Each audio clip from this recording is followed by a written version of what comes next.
L'amor che muove solo le altre stelle. Now, I'm not going to preach in Italian, but that is perhaps arguably the most famous line from Dante's Divine Comedy. In fact, it's the very last line of the Paradiso. And the meaning is the love which moves the sun and the other stars. A wonderful notion. Goes back to St. Thomas Aquinas and even Aristotle and his vision of the world as a great mover, the unmoved mover by his very love, the attraction and the energy which he injects in the whole cosmos, moves everything, moves our hearts, moves angels, moves plants and animals, moves atoms, moves everything. In other words, love is all there is. Love is all that matters. And of course, on a whole other scale, there are lots of songs in our own modern times that say the same thing. Relatively modern, I remember the song from the 50s, Love Makes the World Go Round, which is exactly what Dante said. Moves the whole world. And of course, John Lennon, Beatles, all they need is love. And he's right. It is all they need. That's certainly the message of Jesus in today's gospel. Now picture the situation. As he says himself, I'll just be with you for a little more time. This is the very end of Jesus' life. He's confiding his most important message to them. He gives them one new commandment. This is his last will and testament. And what does he say? Out of all the things he could say. Love one another. That's obviously all that matters. One new commandment I give you. As I have loved you, so should you love one another. And he adds, by this will all people know, or not, that you are my disciples, if you have love for one another. Now, how have we been doing with that? A pretty lousy job. Across the centuries. And isn't it we didn't have other reminders in the scriptures? Look at St. Paul. Perhaps the most famous passage in St. Paul, 1 Corinthians 13, where he says, very baldly, very boldly, very succinctly, very forcefully, if I have all knowledge, if I have all faith, if I can speak all languages, if I give away all my goods to the poor, if I make myself be burned alive, I'm not love. It's not worth anything. I am nothing. Nothing. Pretty clear. And he says elsewhere to the Romans, love is the perfection, the fulfillment of the law. Because it does no evil to the neighbor, so it's the fulfillment of all the other commandments. That's why Jesus could say it's the one commandment. And we still didn't get it. St. John was the one who said the clearest and the most profoundly, I think, in his letter. The first letter of John. It says, God is love. What could be clearer than that? If you're looking for who God is, that's who. God is love. And he adds, whoever loves, he doesn't say whoever loves God or love.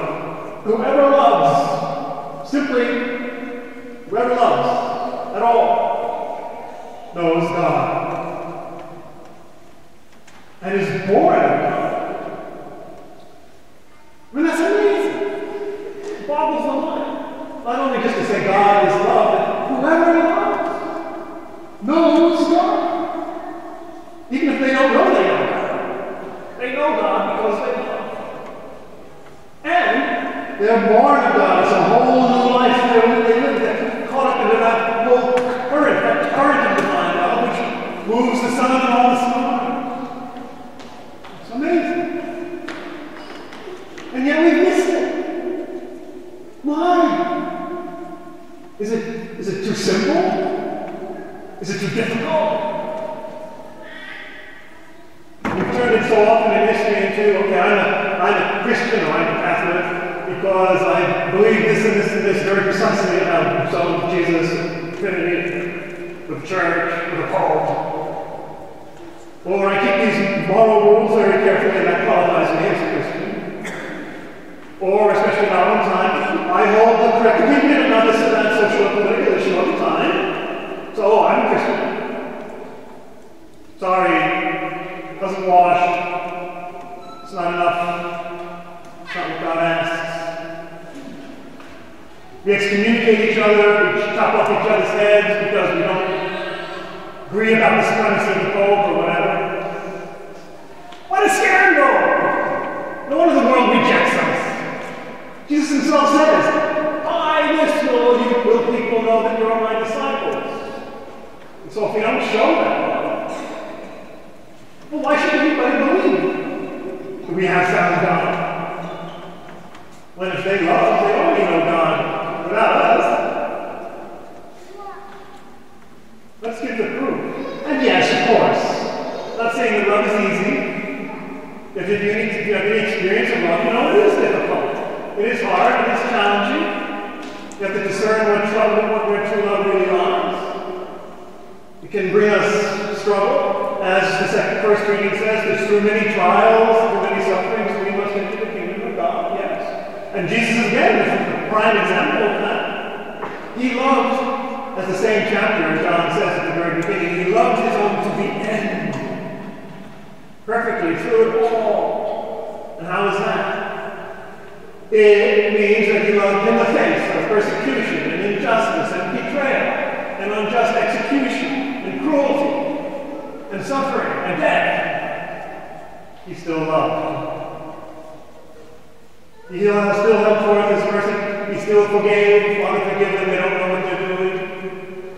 He didn't hold on, he didn't fall into bitterness or hatred or vengeance.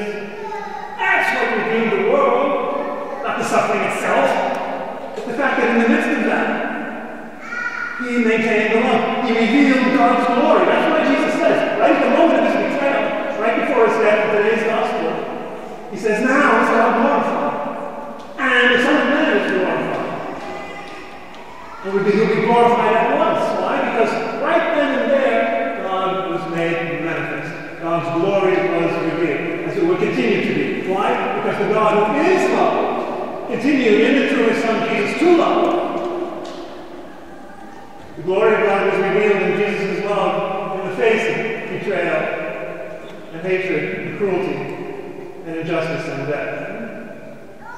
Love your enemies. Jesus preached and Jesus did to get us to follow his example. As I have loved you, so you must also love one another. That's the amazing quality of love that we're called to. And yes, tough love, we sometimes say. Okay, but be very careful about tough love. Don't make an excuse to dominate others, to control them, to manipulate them, to feel superior to them, to make them do what you want to do, because you think you know better.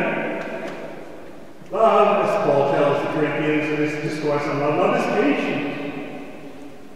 Love sometimes lets the person make the mistakes they need to make to move forward. And you don't even know what the mistakes are, and you're like others most of the time. Love wants the expansion, the growth of the love. Wants them to become all they're called to be in their unique way. Love favors the expansion and growth, fullness of another person's life. And ultimately, beyond the suffering, as the second reading reminds us, love is joy. God's life and love are joy. Love is union and communion with the other. The wonderful image of what heaven will be, heaven will not be a judgment tribunal, heaven will be a marriage feast. The New Jerusalem, the bride of Christ, coming down the door as a bride prepared to meet her husband. Jesus is the bridegroom of the church, just as in the Hebrew scriptures, God is the bridegroom of his people. And that continues to us. Just as a married couple become one flesh, one body, in perfect intimacy, so also does God and his people, Christ and his church. one body, one flesh, which we receive at the Eucharist. And that one body makes us one body, as St. Paul tells us. We become one body with one another, in perfect communion and union and intimacy. And we enter into the very life of God, as St. John of the Cross reminds us, as the saints and mystics remind us. We pour forth the Spirit in, as, and with Christ, in whom we are transformed back into the bosom of the Father, with all of creation with us, all of creation groaning, the love which moves the sun and all the stars and all our being, our whole heart, falls back into the Father, reaches back into the Father. That's what love is. That communion. In the end, we love as God loves, what God loves, and with God's love.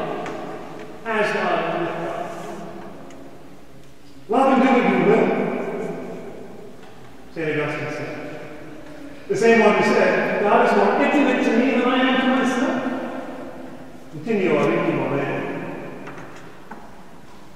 And this is something which even the great Zen masters knew 1,300 years ago. There's a wonderful story in the Zen literature about a monk going to his master and saying, "What's it all about? What's the solution?" Just the way the fathers of the desert said to their disciples in the 4th and 5th centuries. And the master said, one word, intimacy. Intimacy. It's all about intimacy. Union and communion and oneness with ourselves, with everyone else, with our enemies, with our friends, with the animals and the plants, with the whole universe, with the angels, with God, intimacy, communion, and union. That's what it's all about. Well, no wonder we'd rather chop off each other's heads and feel superior. Can you imagine the degree of surrender, the degree of openness, the degree of self-giving and self-forgetting that requires to be on intimate terms with everybody in the universe, including God? What? But it's worth it, because that's where we find ultimate peace, ultimate love, ultimate joy, ultimate life.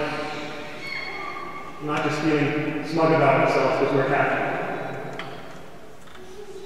By this, we'll all know if you are my disciples. If you love one another as I have loved you. And behold, I make all things new.